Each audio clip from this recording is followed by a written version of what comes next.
All right, everybody, you know what time it is. The Real Talk Sports Show Saturday Update is coming up right now.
Bam! Welcome to the Real Talk Sports Show. I'm your host, the Minister, Jonathan Simmons, and thank God for all those of you who decided to tune in to join us here on multiple platforms. First, a big shout out to those of you who are listening to us live on the legendary WIGO 1570 on your AM dial. Also, those of you who are listening via the internet on WIGO1570.com. Also, big shout out to those of you watching us on the big screen, baby. Like how you do it, Roku. You got Roku, I know you have it, and you must be locked in to the Phoenix Entertainment Channel, where we broadcast to you live all of our shows. We do high school football, and we do our ministry broadcast as well. So thank all of those of you who are doing that. And, of course, you YouTubers, thank you. YouTube now, we are over 1,200 subscribers.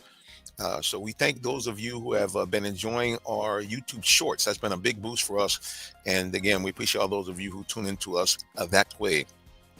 Well, for those of you also watching on social media, Facebook and Twitch, thank you. You notice I got my shades on today because it is a wonderful day for many teams in high school football, especially here in the state of Georgia and around Metro Atlanta, because it was the kickoff of high school football playoffs last night.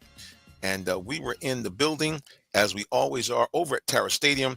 And Jonesboro High School had the honor of hosting a first-round playoff game. And the Cardinals did not disappoint, knocking off from Atlanta Public Schools Maynard Jackson 35-7. Jonesboro was dominant throughout the game, both on offense and defense. I got to tell you, it's probably, for me covering them all year long, it was, I think, one of their most well-balanced games. You talk about complementary football. Offense played well. Defense played well in terms of, first of all, stopping a very potent Maynard Jackson attack. Their quarterback, outstanding young man, I can't think of his name right now, but anyway, outstanding young man that plays quarterback for Maynard Jackson, and they held him in check. I was kind of,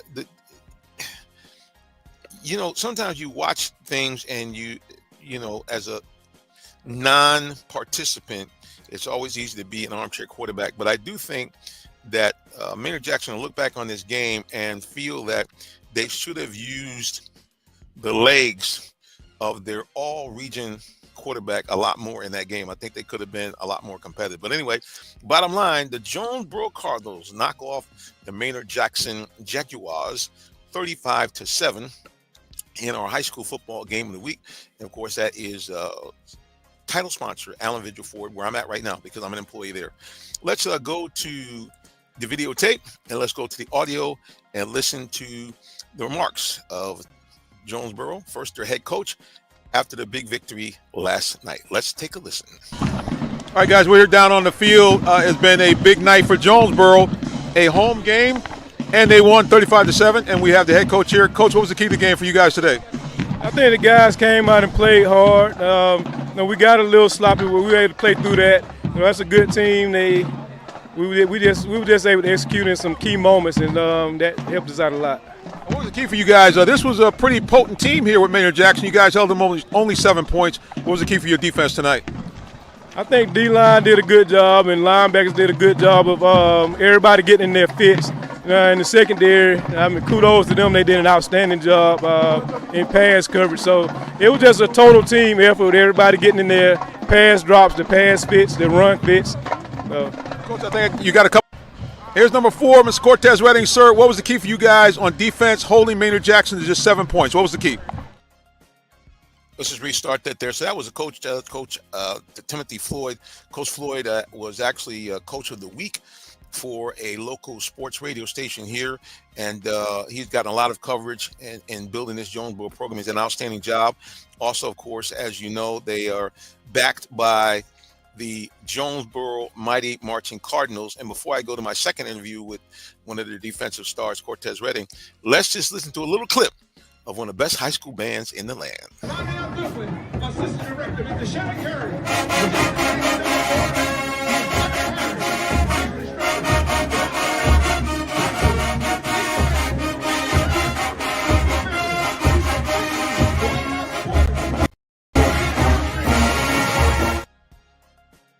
Yeah, I got to tell you something, guys. It's amazing to watch this team, this high school, and even this band do what they do. And that's not even talking about the fact that their basketball team has won multiple state championships over the last decade. And it's funny, I'm hoping to get the head coach from the basketball team on with us again. But he talked about the fact that the impact, and this makes the preacher happy, the impact that the Lord and the introduction of Jesus Christ into the school system through the FCA and other people's ministries, how it really impacted and changed the school. Because, you know, going back about a decade ago and even further, you know, Clayton County really was under besiege because they lost their accreditation in the schools. We had, I think, to some degree, an influx of people from out of other areas, especially in terms of certain areas of Atlanta, that brought in an element that really was to some degree somewhat unsavory. Certainly did not have the family atmosphere because a lot of families had to move out because of the loss of accreditation. But the bottom line is Clayton County has come roaring back, and Jonesboro High School has been one of the key leaders in that arena.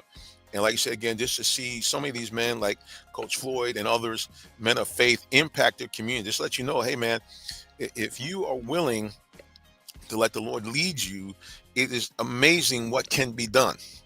So, again, big shout out to what's happening in Jonesboro and what they're doing there. And, again, let's go right back to the game and get some comments from one of the key defensive players, Cortez Redding.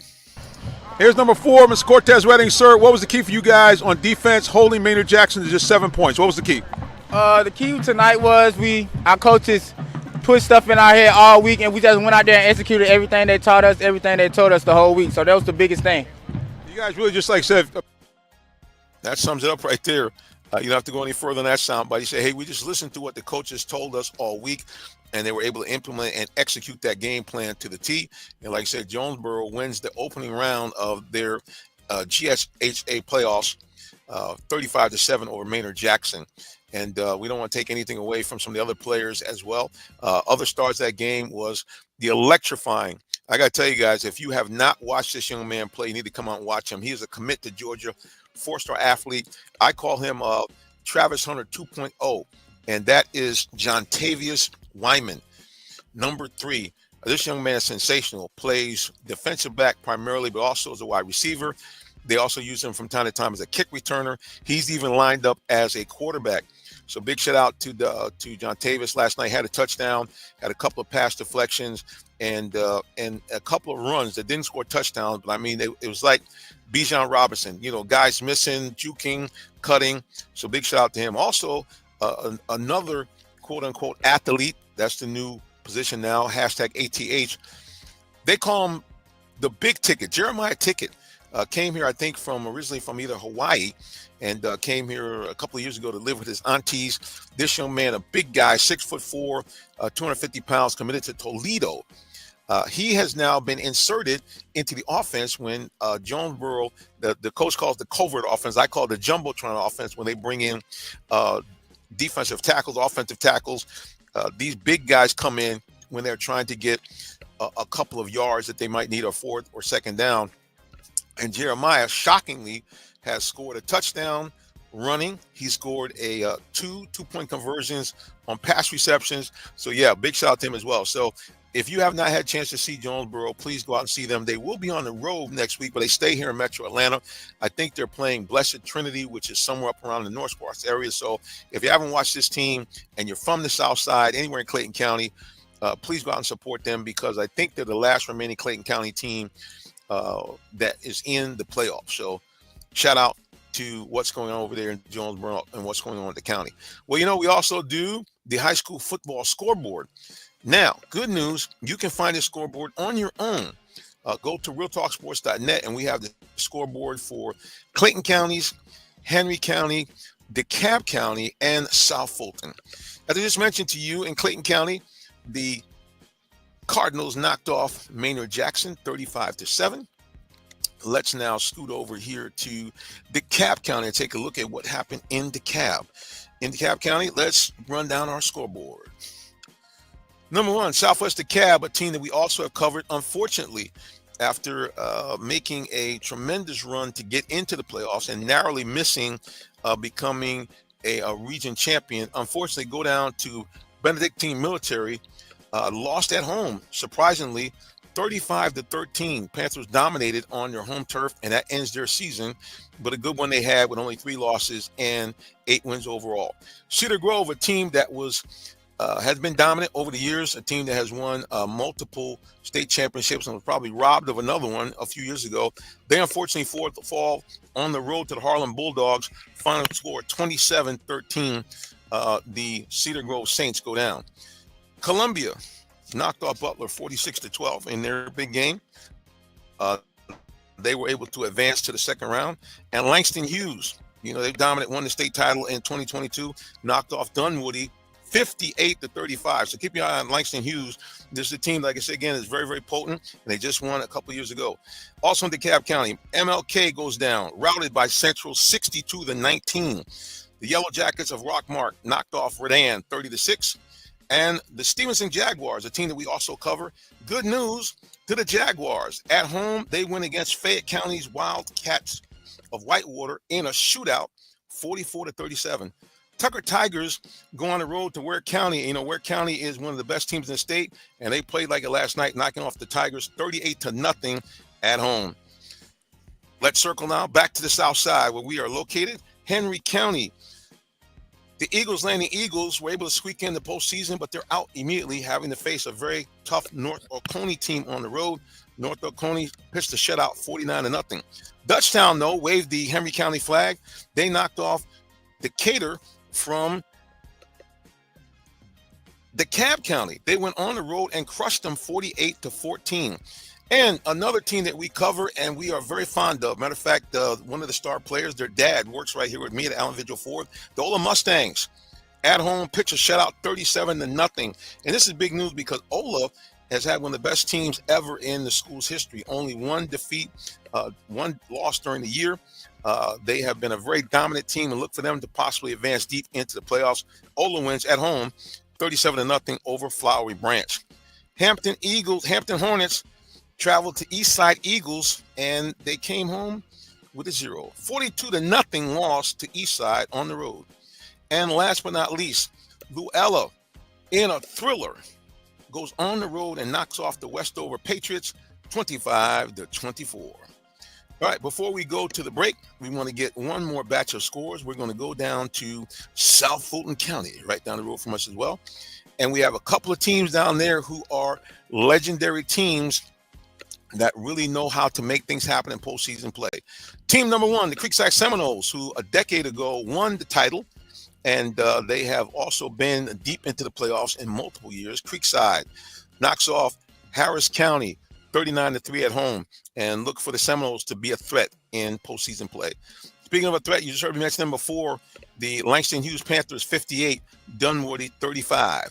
Noonan, they're not in South Fulton, but it's down the road, took on Tri-City Bulldogs, and it was a nasty beating. The Cougars 42, Tri-City Bulldogs 0. And Westlake, another team from South Fulton who has traditionally had an outstanding team over the years. They have won titles. This is the same school that's produced such legendary NFL players as Cam Newton and Pac-Man Jones. Well, it's a down year for the Lions. They went up to Collins Hill, the team that produced Travis Hunter, and Collins Hill knocked them off 35-14. All right, guys, we're going to go take a little break here now. We thank you so much for tuning in, but don't go away because we got some breaking news about the Atlanta Hawks and the Atlanta Falcons and our top 25 for high school football. You're listening to the Real Talk Sports Show Saturday Update right here on WIGO 1570 and on multiple social media platforms and on Roku on the Phoenix Entertainment Channel. Keep it locked right here for more good sports talk. Are you in the market for a new vehicle? Well, check out Allen Vigil Ford Lincoln in Morrow, Georgia. We have one of the largest inventories in our area for both new and pre-owned vehicles, so we're sure to have something for everyone. Family owned and operated since 1982, customer satisfaction is our number one priority. Come see our full lineup of vehicles and find the one that best fits you. Give us a call today, 678-726-5739, or shop us 24/7 online at allenvigilford.net. Coming up next, it's the Real Talk Sports Show, bringing you great sports talk with perspective. Now, here's our host, Jonathan Simmons. All right, we're back here. You're listening to the Real Talk Sports Show. I'm your host, Mr. Jonathan Simmons, and we appreciate you for tuning in to us on our really short show on Saturday. We primarily focus on giving you guys updates on what's happening in the world of sports, and so thank you for tuning in. Okay, the Atlanta Hawks, a team that continues to baffle and perplex all of us here as Atlanta fans. They've done it to it again. They've done it again. What do you see, brother? Well, the Hawks have they do what they always do. They're up and down, up and down, up and down. And last night, fortunately for Hawks fans, they were up. Hawks hosting a poor team, the Washington Wizards, but the Wizards have been poor against everybody in the NBA against the Hawks. They only have 2 wins, and both of them were against the Atlanta Hawks. So the Hawks are feeling some kind of way at home and now in what they call the NBA in-season tournament, sponsored by Emirates. The Hawks had shocked the world, knocked off without Trae Young, the Boston Celtics, earlier in the week. And the Hawks said they wanted to get some revenge, and they did, knocking off the Washington Wizards 129-117 at home. And the team looking again like this is a team, if they could consistently play this way, would be able to make a decent run in the postseason play. And what was the key? The keys is that Trae Young gave up that ball when he needed to. It was a great game for them as a team. And what happened is that the Hawks once again showed that when they play this way, that the sum of the parts is greater than the one. Let's take a look at the box score and see some of the key players here in this ball game.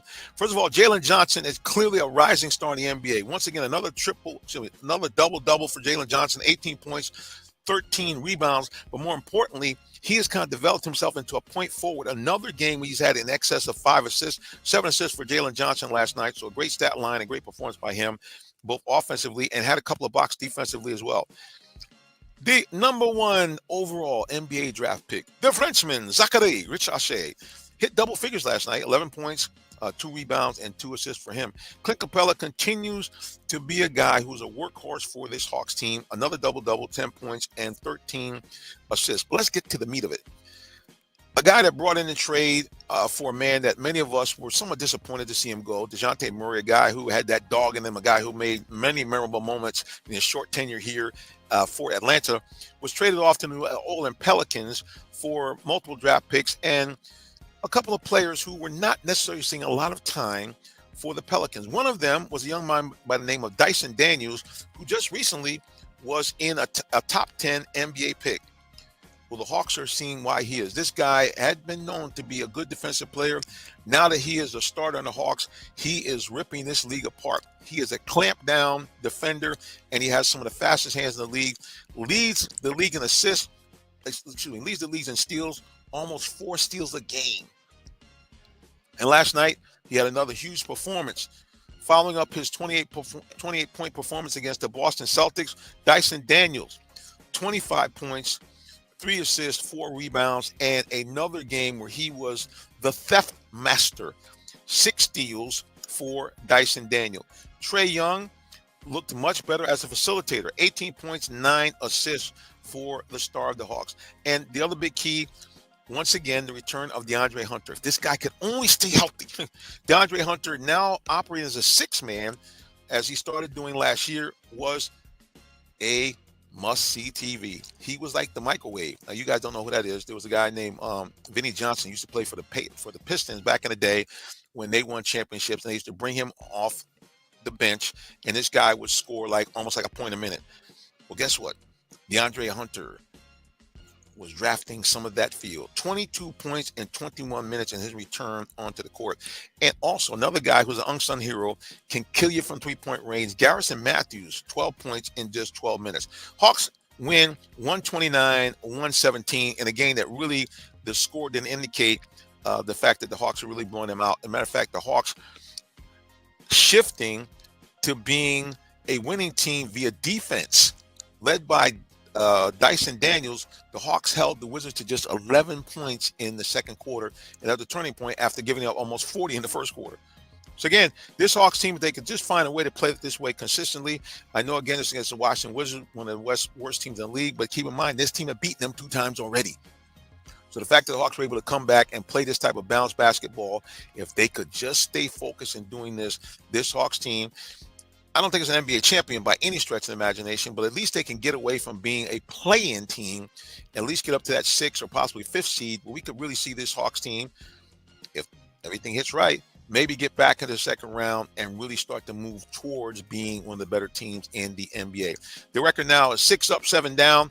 Hopefully they'll get to 500 in this next victory and be able to right the ship and go on to continue to build on what they have here, which is the foundation of a pretty darn good team.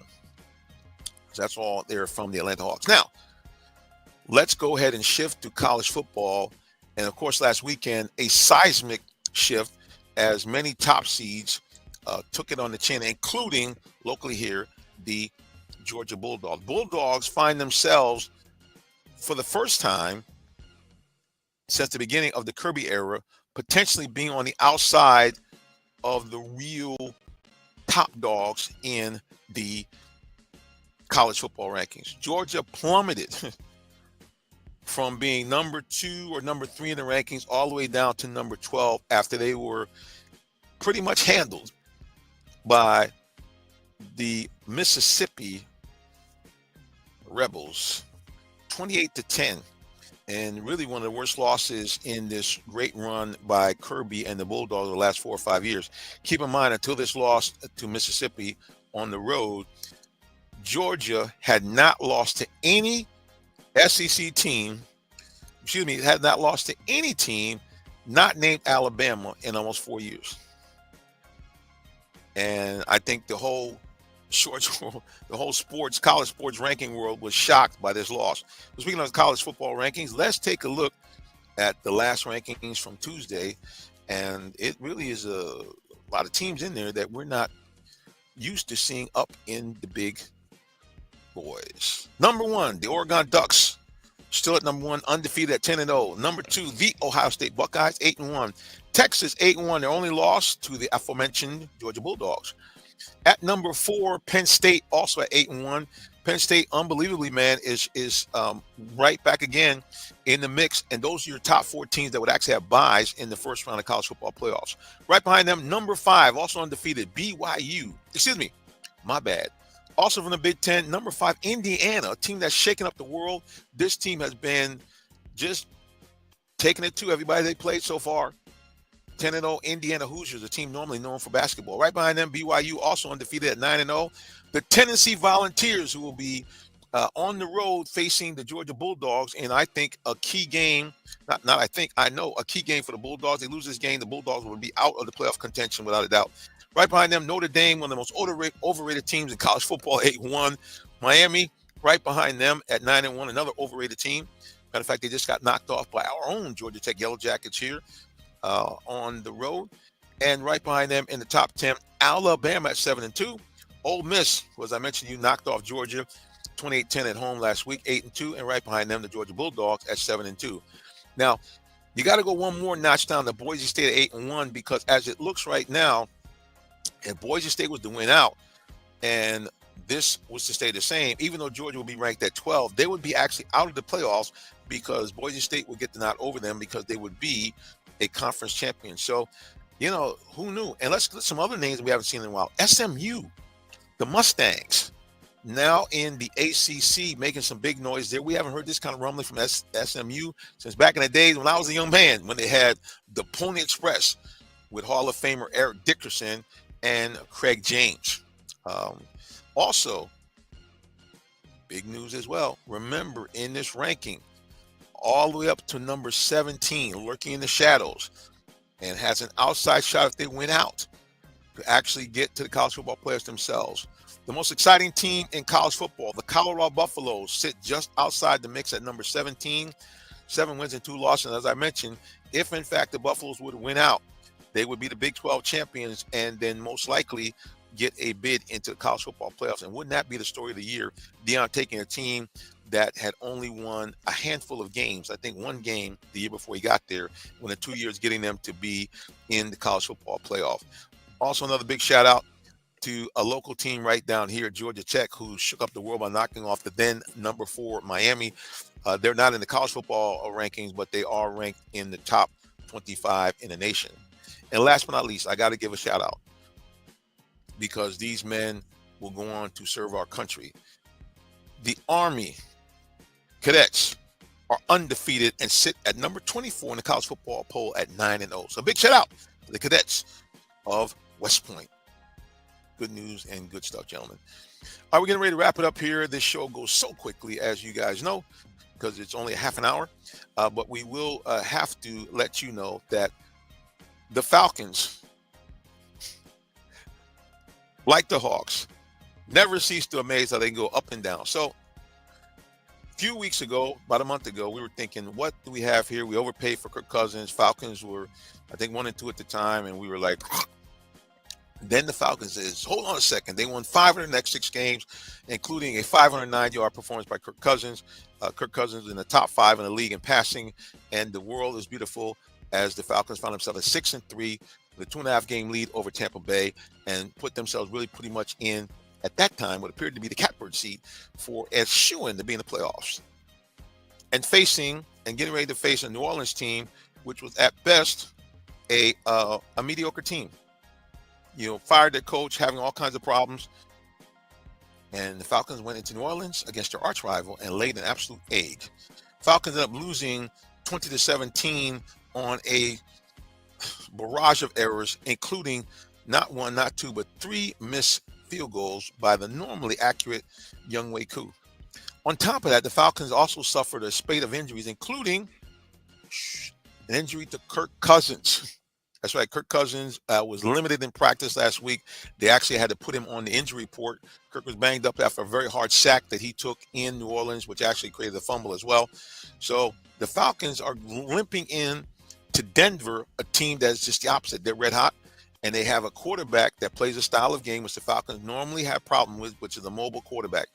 Bo Nix has been proven to be worth the investment by the Denver Broncos. He's got them playing at 500. And on the other side of the ball, the Denver Broncos defense is one of the best in the league. So the Falcons are going to have their work cut out for them going to the Mile High City. And here's the thing, guys, right now at 6-4, their situation is a lot more tenuous than it was last week before the loss to New Orleans. Another loss will put them at 6-5 going into a bye week. And now your lead, or Tampa Bay, drops down to 1.5 games.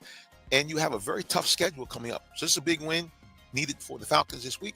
We'll all, I'm sure, be locked in and tuned in to see what the Falcons are going to do. Because, like I say again, this team has all the potential of going to the playoffs. But as you know, guys, on paper means absolutely nothing.